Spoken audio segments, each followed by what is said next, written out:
सब देखने और सुनने वालों की खिदमत में मोहब्बत भरा सलाम। अरफान अहमद खान साहब जर्मनी से हमारे साथ हैं।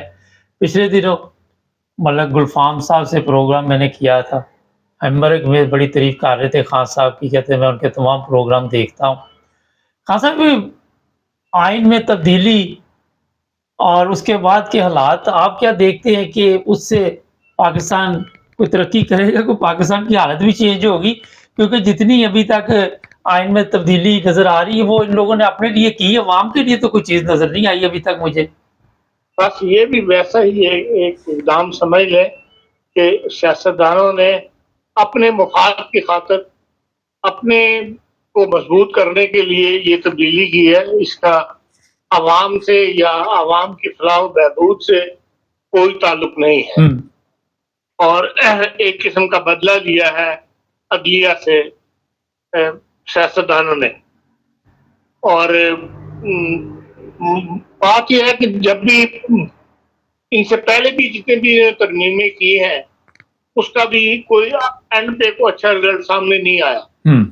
अब जब 18वीं तरमीम की गई थी, सूबों को इख्तियारात दिए गए थे, उस वक्त भी बड़ी बड़ी तकरीरें की गई थी और अब भी अभी तक उस 18वीं तरमीम पे पूरी तरह अमल नहीं हुआ। अभी भी शोर पड़ता रहता है।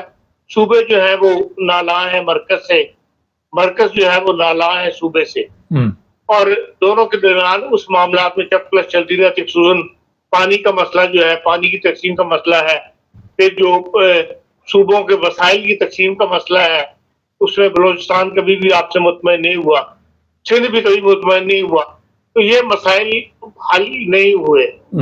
वजह यही है कि ये जल्दबाजी में काम करते हैं और जिसे कहना चाहिए कि खुलकर तफसील के साथ पूरे माशरे से मशवरा करने के लिए। ये तो नहीं हो सकता कि हर बात जो है सिर्फ सियासतदानों को ही पता है। इस चीज का ताल्लुक पूरे मुल्क से है।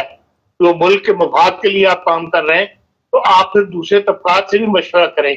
जैसा कि दुनिया में होता चला आ रहा है कि तमाम दुनिया दूसरे तबकात से भी मशवरा करती है। हमारे यहाँ ये रिवाज नहीं है कि सियासतदान खुद ही मशवरा करके एक चीज तय करके और बात को फटाफट फाइल करने की करते हैं। उस पर कोई आम बहस के लिए उसको ओपन नहीं करते। इस तरमीम के साथ भी आप देख लें यही हुआ है कि मेंबरान असम्बली तक ये नहीं पता था कि हुकूमत क्या तब्दीली लाना चाहती है। जो तरमीम आ रही है उसके अल्फाज क्या हैं, उसकी A to Z जो नुकात उन्होंने तब्दील करने हैं उनकी कोई तफसील किसी मेंबर असम्बली को नहीं पता थी। इसलिए कि बड़ों ने बैठ के फैसला करना था और बड़ों ने उनको कह देना था कि आप हम ये तरमीम कर रहे हैं, आप इसके अंदर वोट दें। ये नुकसान है उन जमहूरी मुल्कों का, ऐसी जमहूरियत का जहां नजरियात की बजाय शख्सियात की तरफ देखा जाता है, शख्सियात को खुश किया जाता है। चाहे वो पीपल्स पार्टी हो, चाहे वो नून लीग हो, चाहे वो जमीयत उलमा इस्लाम हो, जो हमारे बड़े कह देंगे हमने उनको खुश करना है, मुल्क की मफाद को कोई नहीं देखता। ये इसलिए इसमें हुआ है। अब भी ये जो तकरीर की है वज़ीर आज़म साहब ने कि जी एक तरक्की का एक नया सूरज तुलू हुआ है पाकिस्तान के अंदर, रात के 12:05 पर कौन सा सूरज तुलू होता है तो ये बताएं। सियासी तकरीरें करने के और इनको कोई वो नहीं है। शायद जो अब तक जितने भी वज़ीर आज़म को हटाया गया उसके अंदर हाथ था अदलिया का, जो चीफ जस्टिस थे, उसका बदला इन्होंने लिया है कि अदलिया को इन्होंने महदूद किया है, अदलिया के हाथ बांध दिए हैं। अब अदलिया का फैसले करने का जो अदलिया के हेड है उनको फैसला करने का इख्तियार इन्होंने सियासतदानों ने अपने पास ले लिया है। इसमें हरज कोई नहीं क्योंकि दुनिया में यही रिवाज है। लेकिन इसके ऊपर बाकायदा ऊंच नीच जो उसके पॉजिटिव नेगेटिव पॉइंट जो है उसको डिस्कशन कर होनी चाहिए थी। सारी तरमीम के दौरान जितने भी वकला बार काउंसिल्स हैं वो अपने अदम एतमाद का इजहार करते रही हैं इस तरमीम के खदोखाल के ऊपर, और लेकिन इन्होंने अपनी जिद पूरी कर ली। अब ये है कि ये जो तकरीर की है वज़ीर आज़म साहब ने, उसके अंदर भी उन्होंने अब ऐसी ऐसी तकरीरें होनी नहीं चाहिए थी जिसके अंदर बाजी के रगेदा जाता चीफ जस्टिसों के नाम ले लेके, बल्कि ये आगे की तरफ देखना चाहिए था। लेकिन उन सब की कहानी उन्होंने बयान की है। लेकिन फौजियों को कुछ नहीं कहा, ये तो कहा है कि हम इन अदालतों ने वज़ीर को घरों को भेजा और आमिर शरफ को जो है उसका हकदार करार दिया उसके इक़्तिदार को, लेकिन ये नहीं बताया कि जो ज़ियाउल हक ने ज़्यादतियां की इसके ऊपर पूरा मुल्क दुहाई देता है कि भाई उसने आइन का बेड़ा गर्क किया। वो तमाम तभी उसकी मार्शल के ऑर्डर्स जो थे उनको आइन का हिस्सा बनाने के लिए इन सियासतदानों ने हाथ खड़े किए, क्योंकि उसने शर्त की थी कि वो तब इंतखाबात करवाएगा या इक़्तिदार छोड़ेगा जब तमाम को आइन का हिस्सा बनाया जाए। जनाब उसकी तमाम जो उसने कानून साजी की थी, कानून का दर्जा दिया था, तो तमाम को इन सियासतदानों ने 74 के 73 के आइन का हिस्सा बनाया और अब सारे उसके ऊपर रोते हैं कि जी वो ज्यादती की गई लोगों के साथ उसके अंदर मजहबी तौर पर भी। और दूसरी बात यह है कि ये जो तरमीम या जो भी आइन में तब्दीली की जाएगी सियासतदानों के साथ मजहब का टच लगेगा, जो मजहबी ताकतें हैं उनको तकवीत मिलेगी। इस तरमीम में भी यही हुआ है कि फजल रहमान के 5 वोट हैं, लेकिन उसकी इस कदर अहमियत बन गई कि उसी की तरमीमें जो है वो आखिर पास करवानी पड़ेगी। उनको नई शक्ल देकर उनमें थोड़ा बहुत रद्द बदल करके जो बिलावल चाहता था 100% वो नहीं हो सका। तो पीपल्स पार्टी की पॉलिसी थी वो नहीं अमली तौर पर लाई गई, बल्कि जो तरमीमें जमीयतुल उलमा इस्लाम ने की है वही मंजूर हुई। और ये एक मुल्क के लिए नुकसानदेह है कि हम ये चाहते हैं मुल्क की फलाह बहबूद की बेहतरी होगी जब आप सियासत से मजहब को अलहदा करेंगे, लेकिन इन तरमीम को भी पास करवाने के लिए मजहबी जमातों की जरूरत पड़ी है और उनको इस्तेमाल किया गया है। और ये पाकिस्तान की जमहूरियत के लिए एक कमजोर पहलू समझता हूँ मैं इसको, और इसका कोई लंबा फायदा जो है वो नहीं होगा। इससे मजहबी ताकतें जो है वो मजबूत होगी और उनकी जरूरत अफादियत जो है वो माशरे में ज्यादा खुलकर सामने आएगी। तो आम क्योंकि पढ़ा लिखा माशरा नहीं है, वो यही समझेगा कि हाँ मौलवी के बगैर नहीं चल सकते। मौलवियों की या उलमा की जो अहमियत है हमारे सियासत के अंदर या उम्मा के अंदर, ये एक बड़ा नुकसान है जो मैं समझता हूँ। इसको मैं सबसे बड़ा नुकसान समझता हूँ कि हाँ सियासतदान कोई आपस में मिलकर तरमीम कर लेते, मजहबी जमातों के बगैर तो वो ज्यादा बेहतर था। जी खान साहब, एक दफा मैंने एक प्रोग्राम पार्लियामेंट का देख रहा था, तो वो क्या नाम है, आबद शेर अली, उसको पढ़ना नहीं आ रहा था।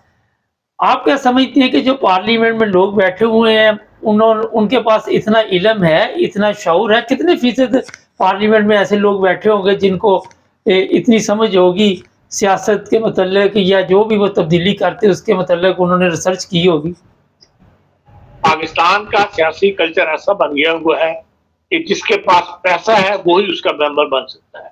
जो बड़ा जिम्मेदार है, बड़ा सनतकार है, जो इन्वेस्ट कर सकता है सीट जीतने के लिए, उसी को जो है वो टिकट देना मजबूरी बन गया हुआ है सियासतदानों की।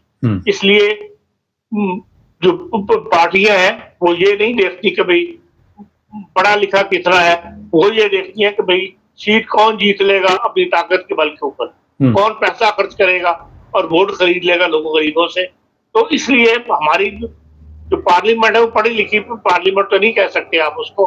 वो ज्यादातर वो लोग वही है जो अपना पैसे के बल के ऊपर सियासत करते हैं, पैसे के बल पर सियासत में आए हैं, और उनका मुतबा नजर यही होता है कि जिसने हमें टिकट दिया है हम उसको खुश रखें।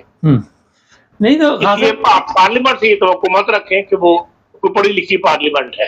अच्छा, तो फिर मतलब ये हुआ कि वो पैसे लगा के आते हैं और फिर ज़ाहिर है जब उनके यहाँ पे आके सौदा होता है जब वोट के लिए, तो वो फिर अपनी जो भी होती है जहाँ से भी ज्यादा कीमत मिलती है वो उसी की तरफ अपना रुझान कर लेते हैं।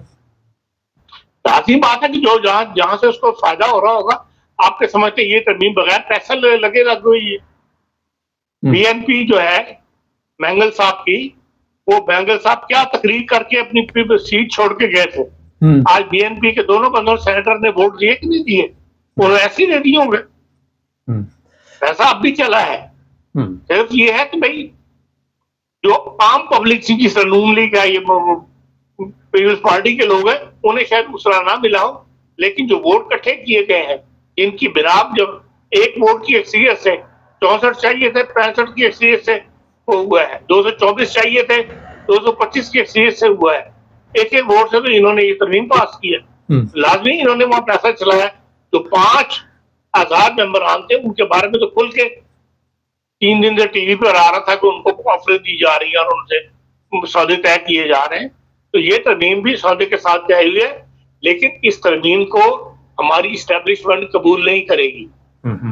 ये हमारे सब याद रखें, इसलिए कि जो इस्टेब्लिशमेंट जो तरमीम चाहती थी वो नहीं हो सकी। उसके 2 हिस्से थे, एक का ताल्लुक सियासतदानों से था जो वो अदलिया के साथ अपना बदला लेना चाहते थे, और दूसरा ताल्लुक जो था वो मिलिट्री इस्टेब्लिशमेंट से था।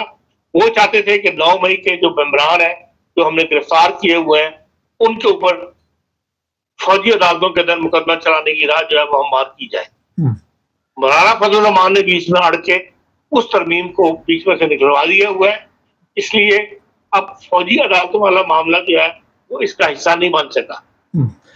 ये नजर यही आता है कि मिलिट्री इस्टेब्लिशमेंट को आखिर पे ये बताइए नहीं आई और उसके जो बैक नताइज है, बुरे नताइज है, उसका सामना सियासतदानों को करना पड़ेगा।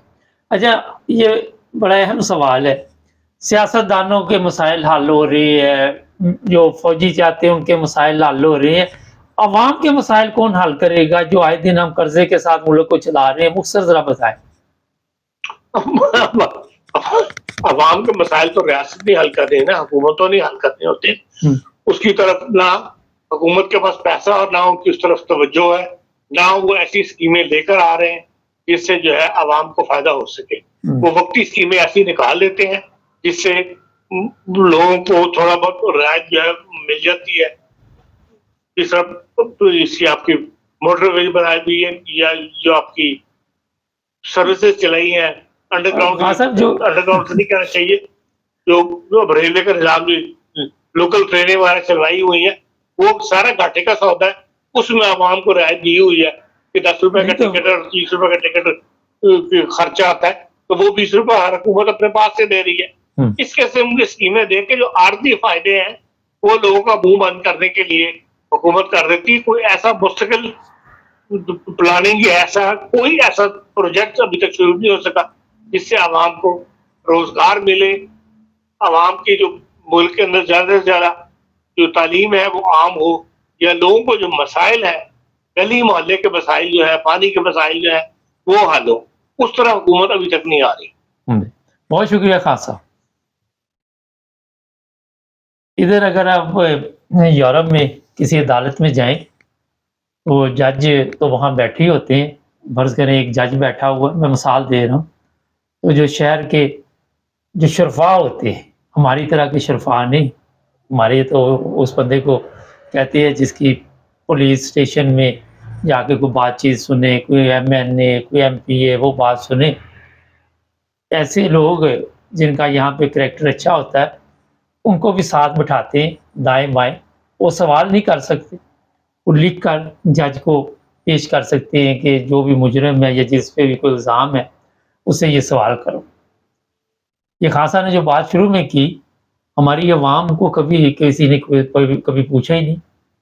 तालीम याफ्ता लोग हैं, जो भी लोग हैं, उनको कभी किसी ने इसलिए नहीं पूछा कि वो पैसा नहीं लगाते। जिसके पास पैसे हैं वो अनपढ़ है, स्कूल उसने देखा भी नहीं है, मगर शायद स्कूल देख के उसे बुखार भी हो जाता हो, लेकिन वो पार्लियामेंट में पहुंच जाता। चैनल को सब्सक्राइब करें, जुड़े रहे हमारे साथ।